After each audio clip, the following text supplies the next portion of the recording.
حج کے لیے پیدل نکلنے والا بھارتی پاکستان میں داخل 29 سالہ نوجوان فریضہ حج ادا کرنے کے لیے کب نکلا؟ حج ادا کرنے کے لیے بھارت سے پیدل نکلنے والا شخص پاکستان میں داخل ہو گیا۔ بھارتی میڈیا کے مطابق کیرالہ سے تعلق رکھنے والے شہاب بھائی نے گزشتہ سال اکتوبر میں اپنی آبائی ریاست سے پیدل چلنے کا آغاز کیا۔ بھارتی شہری 3000 کلومیٹر کا سفر طے کر کے پاکستان پہنچا۔ 29 سالہ شہاب واگا بارڈر سے پاکستان میں داخل ہوا۔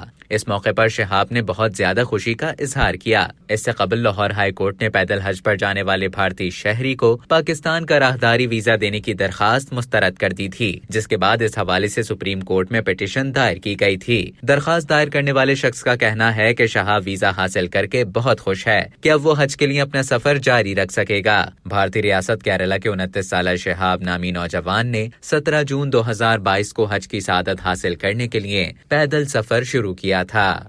اب تک کے لیے اتنا ہی۔ مزید خبروں اور نیوز اپڈیٹس کے لیے ڈیلی جنگ کے YouTube چینل کو سبسکرائب کریں اور فیس بک کے پیج کو لائک کرنا نہ بھولیں۔